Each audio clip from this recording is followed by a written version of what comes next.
Hi, I'm DeGrasse Tyson, your host of Nova Science Now, where this season we're asking 6 big questions. On this episode, can we make it to Mars? We would love to take a walk on the red planet, but can we get there alive? You can go from a perfect day to a very bad day that quickly. There's space rocks way faster than speeding bullets. All of a sudden I look and see the solar panel just instant hole this big. This is why it's so dangerous to send out missions. They can take out a spacecraft. And cosmic rays punching through our brains. And I would see a flash, and flash, flash, flash. And our cells. They are a bullet traveling at an enormous speed. Researchers are spinning up some ingenious plans. Don't let the force leave you. To keep astronauts safe. But will they work? And if astronauts do make it to Mars, what will they wear? Humans can't survive without a pressurized suit.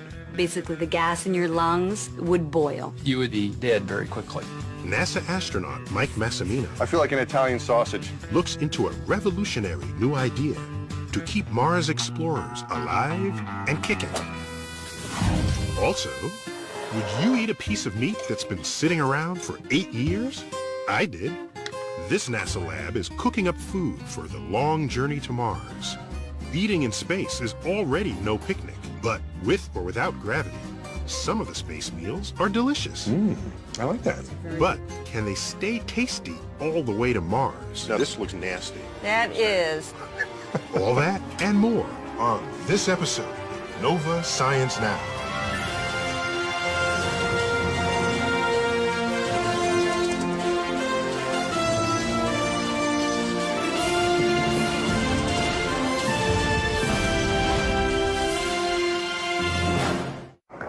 We're right where we wanted to be for Station 2. 4 decades ago, humans first walked on the moon, satisfying our thirst for exploration.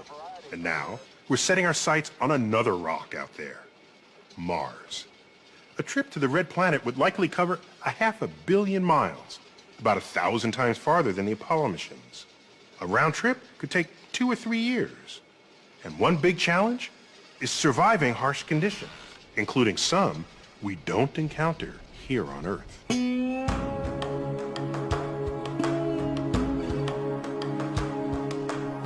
Here in the New Mexico desert, home to all sorts of top-secret government projects, NASA has built one of the world's most powerful guns.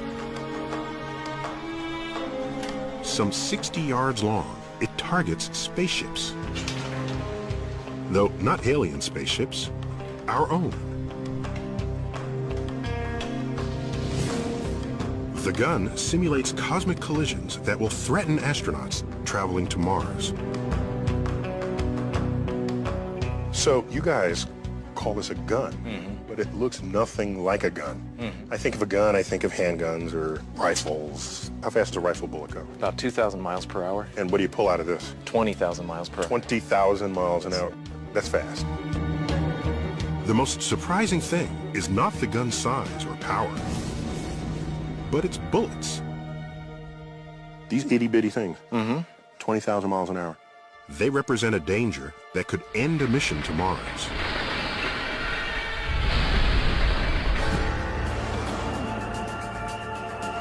Space is not as empty as you might think, but littered with small fragments of comets, asteroids, and planets called meteoroids. In the vacuum of space, they move at deadly speeds. And NASA's huge gun demonstrates just how dangerous they can be. These metal plates represent the walls of an unshielded spacecraft. This is a half-inch projectile, and it was traveling at about 16,000 miles per hour. It made a hole in the front plate, and then a slightly larger hole. It kept going. Yes, so an astronaut could be right behind this wall. And this is what is left over. It's essentially a shotgun blast. The speed of the impact shattered the bullet, and its debris smashed ever larger holes in the inner walls. Its It's a sobering lesson for NASA. Meteoroids have already knocked out or damaged numerous spacecraft, including the probe Mariner 4, which snapped the first close-up pictures of Mars in 1965. After its flyby, It ran into a cloud of meteoroids no bigger than the size of a grain of sand. And over the course of about 45 minutes, they were seeing thousands of impacts on the spacecraft. another meteoroid strike was witnessed by astronaut Jerry Linenger. During my time on the Russian space station, all of a sudden I look in the corner of my eye, I see the solar panel just, instant hole this big. If astronauts are to survive a mission to Mars, we have to find a way to protect them from meteoroids. And so today, the gun will test new lightweight shielding for the walls of a Mars spaceship. It doesn't look very protective. This is foam I can stick my finger in. But it's a smartly designed shield, because what happens is the velocity is so fast of these projectiles, when they impact, the speed breaks it apart, and then the rest of this target will absorb the impact. So will this shield stop a projectile going over 16,000 miles an hour? To find out, the shield is bolted in the target chamber. Then, air is pumped out to replicate the vacuum of space. We head to the bunker below for protection while the gun gets fired. 3, 2, 1.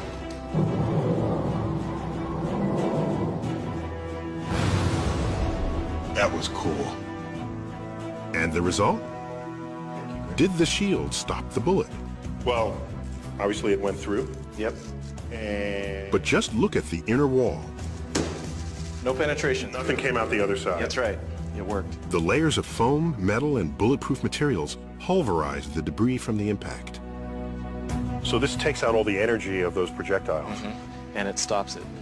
So this is where astronauts would be. They could be cooking breakfast here. Yeah. They're safe from the hazards of space. Well, not really. Meteoroids are only one peril of many. Systems failing, possibility of a fire, possibility of losing electrical power. You can go from a perfect day to a very bad day that quickly. Some threats aren't so obvious. In fact, one of the biggest looks like harmless fun. Many astronauts report that being weightless is what they love most about space. Yay. I would wake up in the morning and fly to breakfast, then I would fly to work. I could fly to the bathroom, and I even flew while I was going to the bathroom. I was Superman every single day. But what feels good may not be so good for you. As Jerry Linenger discovered after spending 5 months in zero gravity on the Russian space station. By the time I got back, I had about a 14% bone loss. Now, that was isolated to hips, lower spine. My strength level was probably 65% of what I went up there with. With no gravitational force to work against, your body not only doesn't need the same amount of muscle and bone, it starts breaking them down. As on Earth, so in space. Use it or lose it. And exercise may not solve the problem. I exercise 2 one-hour periods every day religiously, and my personal experience is that the bone loss seems to just keep going on and on. And yet, there is a solution. Artificial gravity, a force created by spinning. You can see it in the sci-fi classic 2001, A Space Odyssey. And you can experience it right now in this small spinning room at Brandeis University. As I did recently with neurophysiologist Jonna Kaplan. Notice how we talk to each other, but we don't look at each other. Yes, well, I want to look at you, but I feel it's hard. I'm trying to conduct a conversation, but I'm having trouble turning my head. The rotation, you see, is generating a centrifugal force that pushes everything in the room away from its center, towards the wall. It makes me lean pretty oddly, but as far as my body is concerned, Very good. this force is no different from gravity. To move, I have to work against it. Okay, now I gotta turn around. Turn around slowly. And I mean work. Peel. Everything That's is what I'm this doing. peeling motion. No chance of muscles and bones wasting away around here. It's the centrifugal force which is pushing him backwards, so he feels like he's got to fight so hard to get away from the wall. And he may feel as much as 30% heavier. Always feel the force. May the force be with me. Don't let the force leave you. Now, remember, this room is on Earth. So, spinning or not, our planet's own gravity is always pulling us downward. Meanwhile, the artificial gravity pushes us backwards. The two forces combined make things hang in here at odd angles. And this is also why the room eventually makes some visitors a bit queasy. But if I were free of real gravity, artificial gravity would have me jogging comfortably on the wall, just like they did in 2001. Now, building a spinning spaceship isn't practical, but a small spinning room on board might suffice, giving astronauts an Earth-like exercise space to keep their bones and muscles from wasting away. Though that's not to say Mars explorers will be safe, even remotely, because they'll still have to face the worst space danger of all. A danger astronauts see simply by closing their eyes. I used to sleep upside down, piece of Velcro around me, close my eyes, and then I would see a flash. And flash, flash, flash. You'd get this single point of light, and then a big circle around it, right there in your brain. The flashes are caused by cosmic rays, subatomic particles like protons, generated by exploding stars far off in our galaxy. Traveling close to light speed, these high-energy particles will pierce a spaceship and its astronauts, their retinas, their brains. This doesn't happen on Earth because our planet's atmosphere and magnetic field protect us from the constant barrage of cosmic radiation. You go to Mars, you're going to get a very heavy radiation dose. There is no way to protect against that. You can't carry lead up into space in a wall that would be thick enough. There's not much to stop them because they are so energetic. They are a bullet traveling at an enormous speed.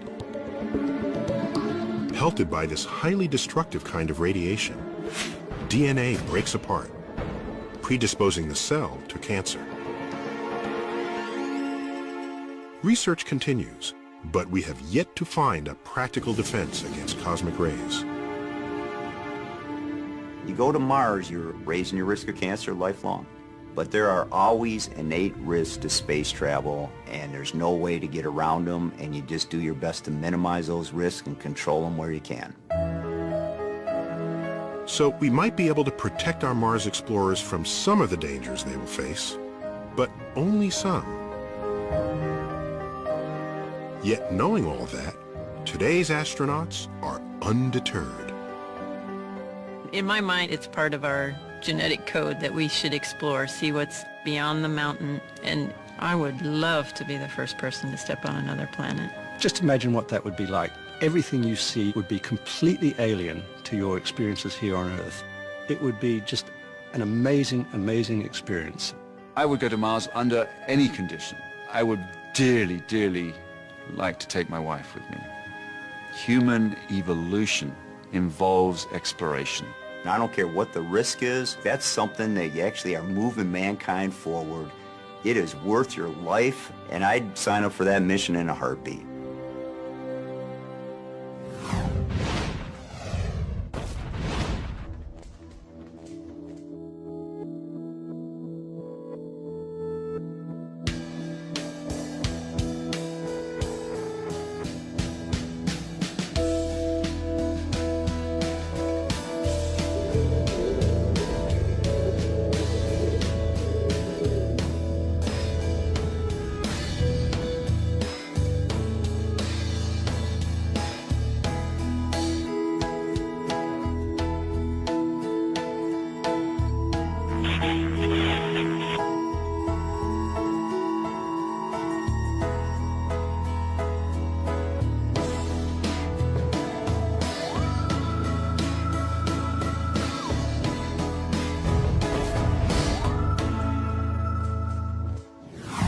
One thing obviously lacking in space is air. Now, of course, air is crucial for us to stay alive. Our bodies need a constant supply of oxygen. Here on Earth, air provides something just as essential, but much less obvious: pressure.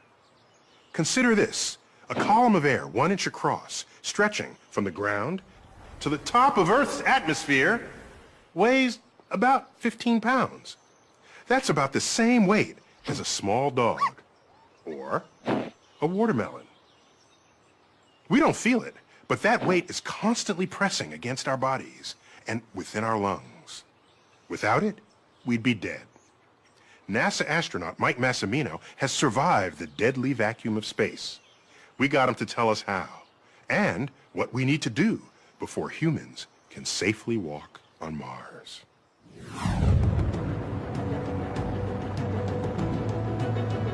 Astronauts like me might not like to admit it, but space is a dangerous place. I've walked in space 4 times. That's me, doing repairs on the Hubble Space Telescope. And every minute I'm out there, I know the only thing between me and oblivion is my spacesuit.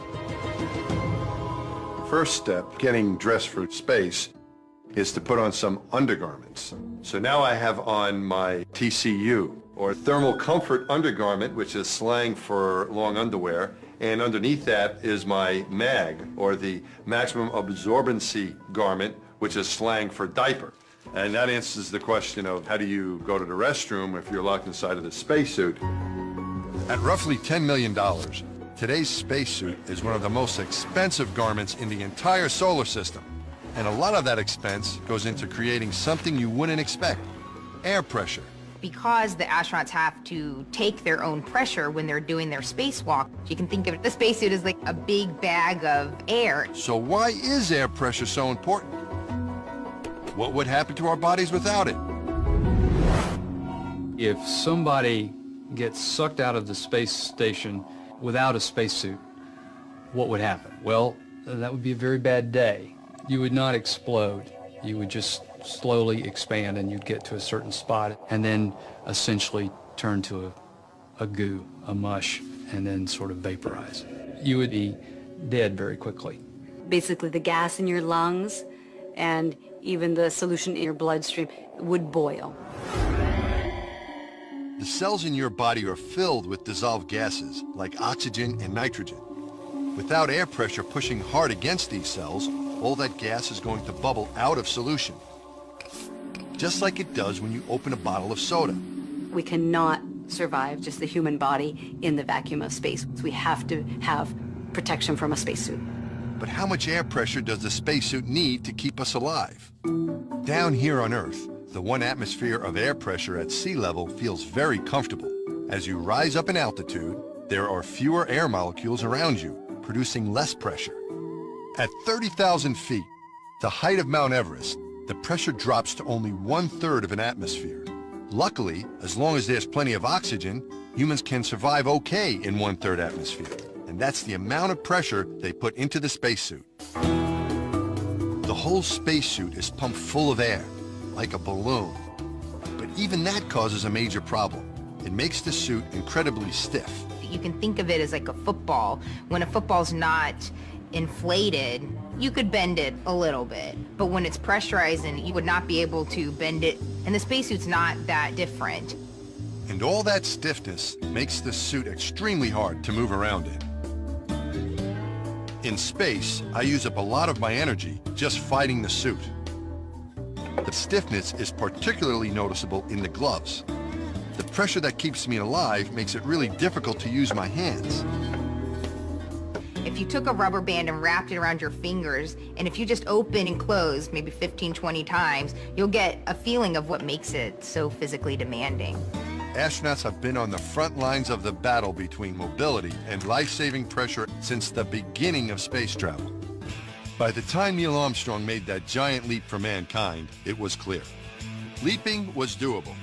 Walking, not so much. Trust me, I know. These suits aren't made for walking. These boots are made for walking, and that's just what they'll do. If we want to send human explorers to Mars, we're gonna need a new kind of spacesuit. We have to have much more robust suits and capabilities before we can even think about going to Mars. Back down on Earth, at my alma mater, MIT, a former classmate, Dava Newman, has set up a space-age garment district. She's trying to create a new spacesuit specifically designed for Mars. Her biggest challenge? Perfecting a whole new way of producing life-saving pressure. My passion is, astronaut performance. Is there a different way, a better way perhaps, to provide pressure? And the solution? Dava wants to shrink-wrap astronauts and apply the pressure directly to their skin. Hollywood's been shrink-wrapping space-traveling actresses for years, but the goal was purely aesthetic. No one knew if you could build enough pressure into a tight suit to keep an astronaut alive. So Dava does a lot of experimenting. Let's roll up your pant leg. All right. We're going to show you a prototype of mechanical counterpressure, meaning where we apply the pressure directly to your skin. We really want you to have maximum mobility, just like you would in your street clothes. Yeah. So I'm going to put the suit completely on you, like shrink wrap an astronaut. Okay. We need to provide a third of an atmosphere. And we've been working on that for about 10 years. Could we provide enough pressure to keep someone alive? One way to find out is to wrap body parts in super stretchy material to see if you can apply pressure uniformly. Otherwise, it could hurt. I feel like an Italian sausage. That's what I feel like. Wrapping people like sausages is just the beginning. Dava studies human motion, trying to preserve mobility while maintaining pressure. She even tries out her spacesuit ideas on a robot. I'm collecting a lot of data out of the robot because it informs our spacesuit design. But even the tightest girdle-like bodysuit can't provide quite enough pressure to keep a person alive in the vacuum of space. It just isn't tight enough. If we put the astronauts into a compression stocking, that's great, but it still only gets me 2/3 of the way there. How can I get the rest? Looking for inspiration to solve the problem, Dava turns to the animal kingdom. The possibilities are endless. The balletic bat, the slithery snake, or the creature with the highest stature in the animal kingdom, the giraffe? I always wondered, why don't giraffes faint? That's a tall creature. His head's down, eating on the grass, puts his head up to reach the tree, 5 meters. Why doesn't he faint? So what about a giraffe's physiology keeps its blood from rushing out of his head? I actually think giraffes have like an internal G-suit, an instantaneous pressurization. Special muscles in the giraffe's blood vessels constrict to create pressure. That blocks the blood from escaping out of his head. Maybe we can learn from nature biomimicry, and as an engineer, put that into some of our designs. The constricting vessels in the giraffe's upper neck inspired the idea of building additional pressure into the suit with a tight web of super strong red fibers. Now what I'm doing is giving you a bit of structure. Through that structure, I can actually even carry more pressure. So if you just had the complete suit here without the lines, you'd be able to move around in it fine, but you wouldn't get the pressure, the protection you need to work in the vacuum of space. Right. But the red lines need to go in just the right places so they don't inhibit mobility. Though we don't have a complete full pressure suit yet, we're getting there. And Dava's built a slightly looser mock-up. This could be the spacesuit of the future. I can't wait to see what she looks like. She calls it the biosuit. You look like a superhero. I want to be Elastigirl. Yeah, Elastigirl. You look is one like of my favorites. Elastigirl. You look like it's just futuristic. Amazingly, a combination of tight, stretchy fabric and a stiff web of fibers looks like it can provide the necessary pressure directly to the skin. Then you see some... But it isn't easy. What is the hardest part of the body to pressurize in this suit? It's definitely the elbows, the joints, and the concave areas, the back of the knees, armpits. Those areas are really complicated. I volunteered to test drive her suit in space. Unfortunately, the mock-up isn't mission ready. And it only comes in lady sizes. When are you going to be ready for prime time? We would really need a few more years of research, so that's where we're at in terms of the development of the suit. A fully functional biosuit will contain smart wires, so scientists can monitor your vital signs. The hard backplate will support the oxygen tanks needed for breathing. Speaking of breathing, That part of the suit would be pretty much the same as today, with a gas pressurized helmet. But you'll breathe easier.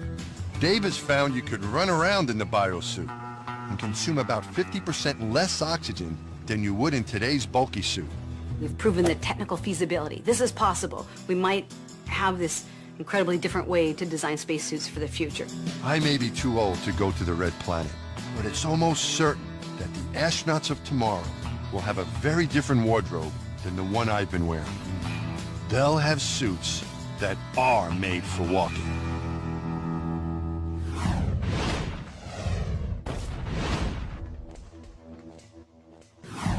Even after just a few days in the fridge, a lot of food can get pretty unappetizing. Mostly because mold and bacteria begin to take over your food. So imagine eating meals that have been sitting around for 2 to 3 years. That's what the astronauts who go to Mars are going to have to do. You know, I met some chefs trying to cook up some delicious dishes that'll provide all the comforts of home. Even when the dining room is 100 million miles away. In a food lab at the Johnson Space Center, Michelle Perchonik heats up pork chops for a taste test. If you're the type who likes your food fresh, this isn't the meal for you. One of these chops has been sitting on a shelf at room temperature for 2 years. The other has been lying around for 8. That's right, I said 8 years. Can I tell which one? And will my stomach mind this experience less than it did artificial gravity? We shall soon find out.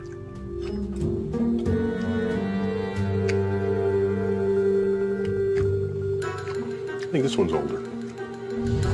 So in other words, it wasn't obvious to me that one was 8 years old and one was 2. But if I were to guess, I would say this one, because the meat was just a little mushier. And I'm thinking maybe it would break down over time. Actually, that one's the 2-year-old product, and this one's the 8-year-old product. So I was wrong. You were wrong. Michelle heads up a team figuring out how to feed astronauts all the way to Mars and back. The food will have to be nutritious, last for years, taste good, and, of course, behave itself in zero gravity. You see, weightless foods tend to do the darndest things, which limits the menu. Anything that can just float in the air easily is a problem. It's going to get in people's sleeping bag, it's going to get in science experiments, it's going to get in people's eyes. One of the reasons I cut my hair when I was up there was I was worried about people at the dinner table eating, and then a piece of my hair comes by and floats in their mouth. Astronauts cook by adding cold or hot water to freeze-dried foods, or heating food pouches in an electric warmer. A pair of scissors, in space more useful than a fork or spoon, opens the meals, which actually can be pretty good, as I discover courtesy of Vicki Claris, Michelle's colleague. Okay, what's next? Okay, we have one of our thermostabilized entrees, Fiesta chicken. Thermostabilized. Again, it's just preserved. Preserved. Okay. Shelf stable. Preserved is a little more appetizing than thermal stabilized. Put simply, it's a way of killing germs with heat. And I see Cyrillic characters here in Russian. Well, actually, in Russian, it translates as party chicken. Party chicken. Which was a little difficult for our Russian colleagues to understand. And we'll taste this. I like that. It's a very good product. Good for Earth orbit, but what about Mars? When it comes to feeding an expedition like that, problems multiply. Tomato and basil. Michelle and Vicki must plan 7,000 meals and snacks to nourish 6 people for up to 3 years. And if food is sent ahead of the astronauts, it will have to keep for 5 years. Yet only 7 of NASA's 65 thermostabilized edibles have that kind of shelf life. The rest end up like this. Now this looks nasty, I just want That to say. is very nasty. So what you're looking at here is our citrus fruit salad, 5-year-old versus 2-year-old. So something happened between 2 and 5 years. What? There's a lot of chemistry going on. Literally. Even if you kill off every microbe in sealed food, it still contains sugars and proteins that react with each other over time. The result is obvious when you compare this youthful and geriatric chicken salad. So the chicken gets darker and the greenery becomes pale. Yes. And it's not just a cosmetic phenomenon. No. You're losing nutrients.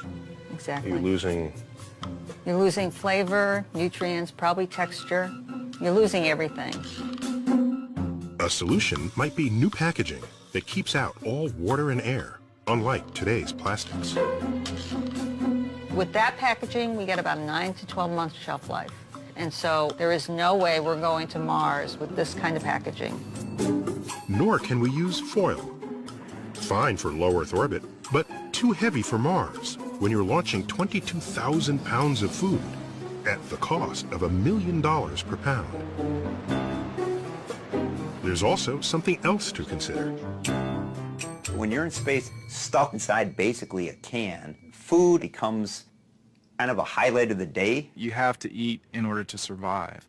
But what people don't understand, I don't think, is the psychological aspect of food. Because it is one of the few pleasures that you have control over.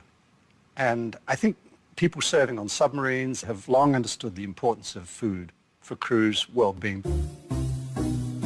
Since good food makes astronauts happy, I asked Michelle and Vicky if there's a popular dish they'd especially like to send to Mars. Well, I think that would be our shrimp cocktail. That sounds good. Our shrimp cocktail is freeze-dried product, so this has been rehydrated. It's not only the shrimp, it's the cocktail sauce. It's the sauce.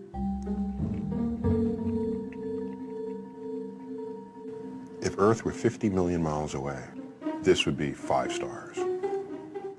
But on Earth, I've had better shrimp cocktail at the local... I certainly hope so.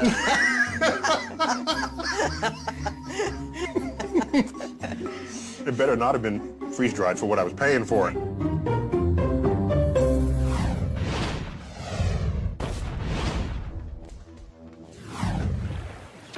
If you have to cross a great distance with no pit stops, the slower you go, the more supplies you're forced to carry. And if your route takes you through dangerous territory, all the more reason to speed things up. It's especially true for a round trip to Mars, which, with current technology, might take 2 or 3 years. Correspondent Jake Ward caught up with some folks trying to revolutionize spaceflight. And if their plans work, future spaceships would go so fast, they'd leave our long-distance traveling woes far behind us. The space between Earth and Mars is filled with stuff that can kill you. Meteoroids can smash your spaceship to bits. Zero gravity eats away at your bones. And cosmic rays increase your odds of getting cancer. The risks all get worse the longer the trip. Right now, the best rockets would take 2.5 years to get us there and back. 2.5 years is what I see as the biggest risk going to Mars. Why so long? The problem is fuel. The fuel in this shuttle tank weighs almost 1 million pounds, and that just gets you into near-Earth orbit. Mars is still more than 35 million miles away. You can't carry enough fuel to fire engines all the way to Mars. In fact, a chemical rocket would empty its gas tank just escaping Earth's gravity, and then would let momentum carry it the rest of the way. Now, the problem with that is that you're coasting the whole way. Which takes a very long time. The other problem with that is that if anything goes wrong, you're stuck. You have no abort capability in mid-flight. Former astronaut Franklin Chang Diaz is well aware of the dangers of such a mission. At that point, you have no choice but just to continue to go. And God forbid, you lose propellant or you lose an oxygen tank, and it's not going to be possible to really return. And we would watch this crew die for months in front of the whole world. To make sure this doesn't happen, engineers are designing new kinds of rockets that could go much faster and more efficiently. They range from water vapor thrusters to going nuclear, but none can get a crew to Mars and back in less than a year. So this is it? This is it.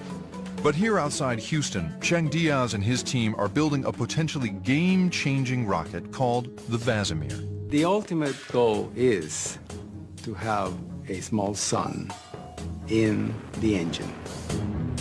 A sun in the engine? Well, kind of.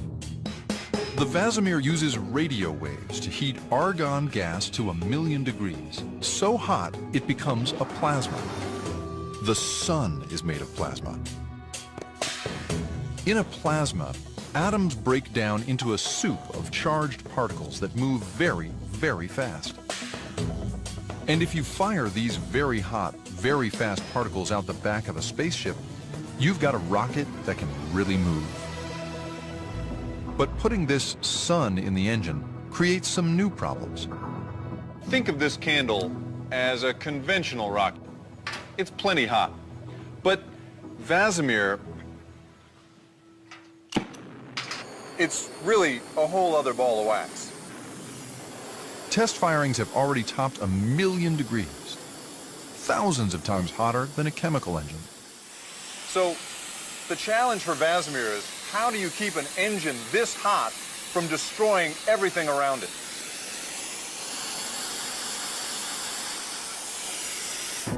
This was 316 stainless, and it was in the way of the plume coming out, and it pretty much, it did a pretty good job. Yeah, I don't know much, but this is broken. I know that much. Holy cow. Fortunately, there may be a solution. Magnets. If you can encircle the 1,000,000-degree plasma with a strong magnetic field, it will form a heat shield and stop the plasma from destroying its surroundings. With this shield in place, Franklin thinks the Vasimir can go 35 miles per second through space. That's fast enough to get from New York to Los Angeles in roughly 1.5 minutes. That means you could cut down the round trip to Mars from 2.5 years in a chemical rocket to just 5 months. And by getting about 5,000 miles to the gallon, you'd be lugging around a much smaller gas tank. In 2014, they plan to test the Vasimir engine in space for the first time when they attach it to the International Space Station. After that, they hope to get it ready for deep space travel. And if it's successful, It completely opens up not just a mission to Mars, but it opens up potentially the entire solar system to human exploration.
It might take a while before we have the technology to get a human safely to Mars. But in the meantime, we're already exploring the Red Planet. So, what's it like on Mars? What's it like? It's freezing, that's what. And dust. All right, move 5 meters to the right and pick up that rock.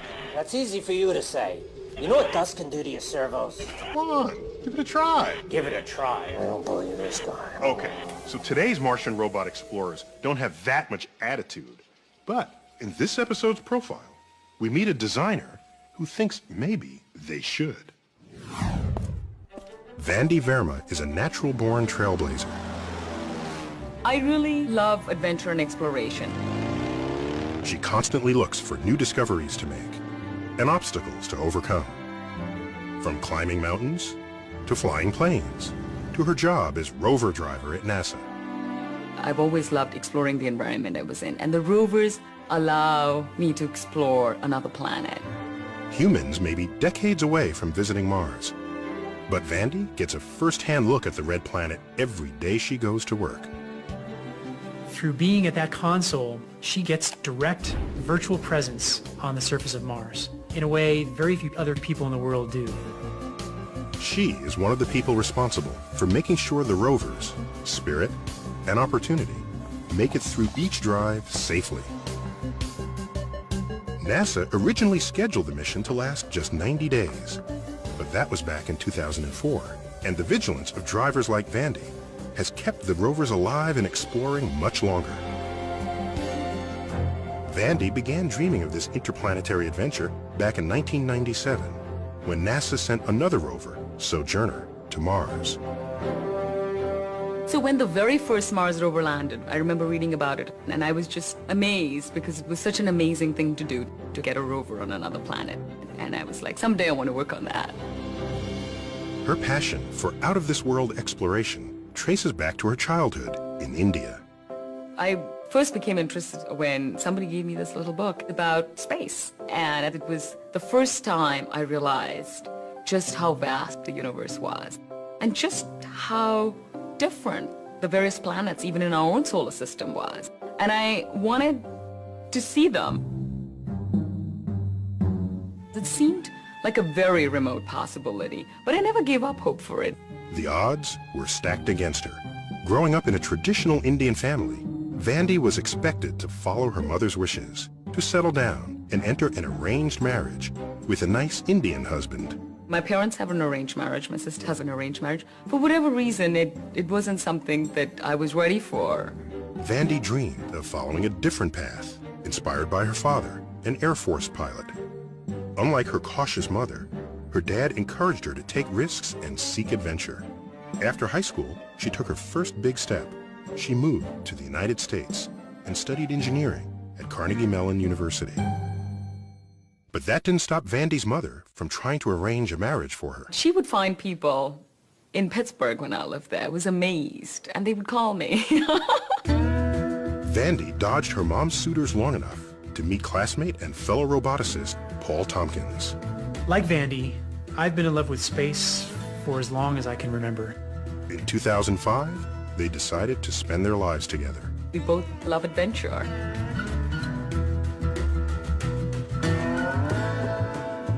They share a love for taking risks, but not chances.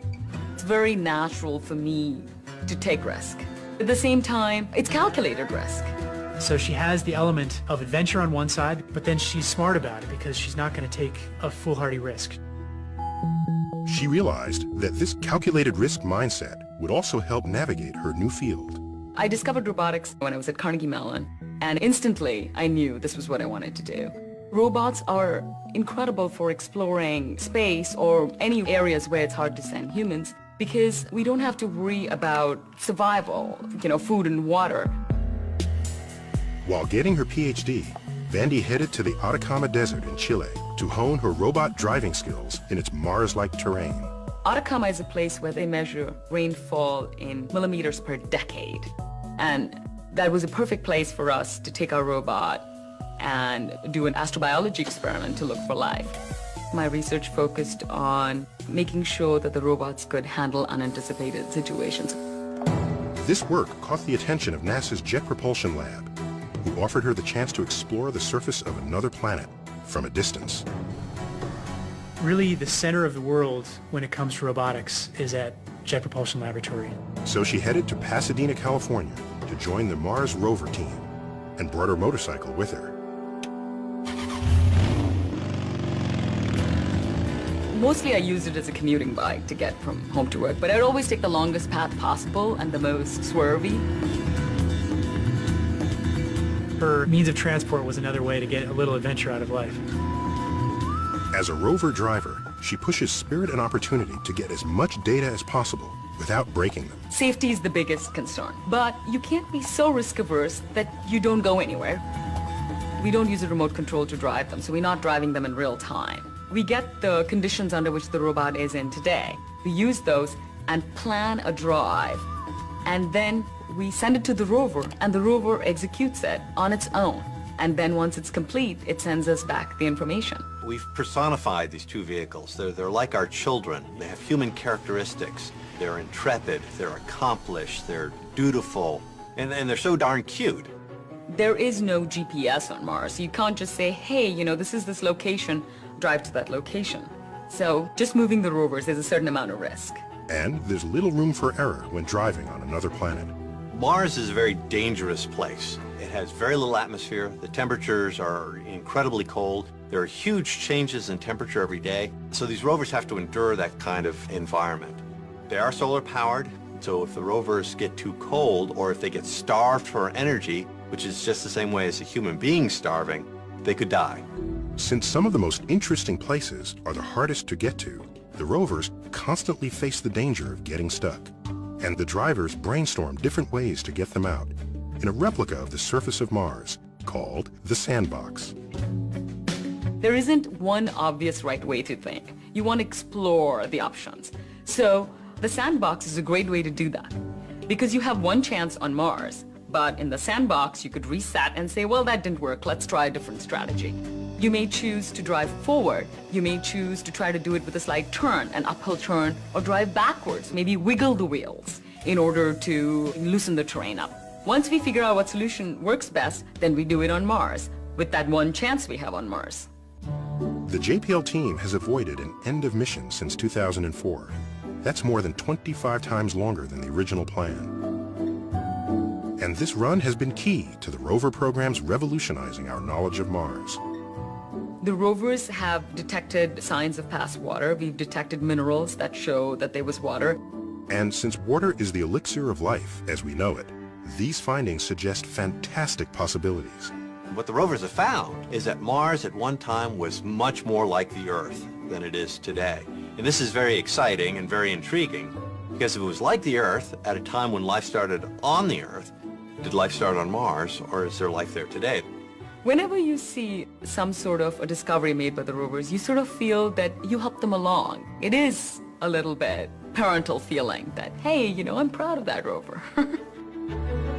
And like the rovers she drives, Vandy continues to create her own path and make new discoveries. When I was growing up, I always thought it would be really cool to work in space, and it just seemed so impossible because everything that was going on at that time was halfway across the world. And now, when I do look back upon it, it is very amazing to think that, wow, I am very fortunate to be able to live what I dreamt about.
And now for some final thoughts on space travel.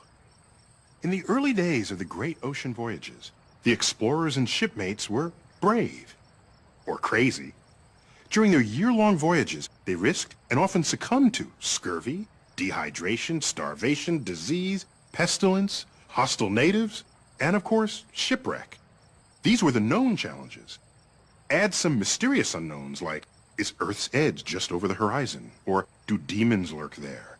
And you've got a voyage that few, if any of us, would ever take. Yet, some humans embrace these risks, and our species owes them boundless gratitude. With space as the next long voyage frontier, another laundry list of life-threatening challenges await us. Food spoilage, wayward space debris, loss of health in zero-G, psychological effects of isolation, and, once again, shipwreck.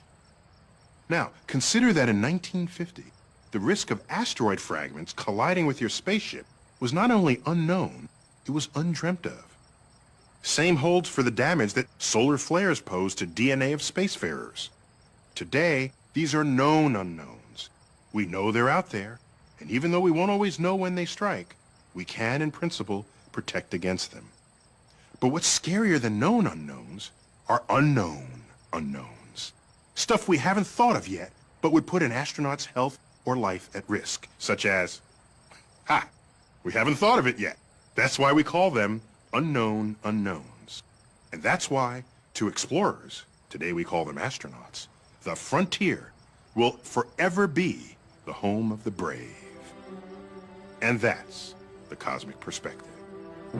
And now we'd like to hear your perspective on this episode of Nova Science Now. Log on to our website and tell us what you think. You can watch any of these stories again, download additional audio and video, explore interactives, hear from experts, and watch revealing profiles from our web-only series, The Secret Life of Scientists and Engineers. Find it all at pbs.org. That's our show. We'll see you next time.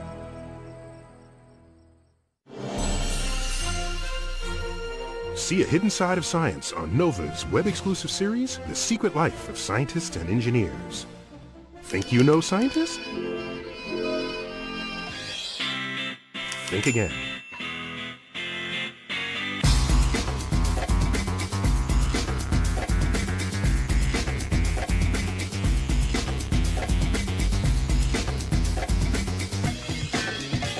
Nova's The Secret Life of Scientists and Engineers.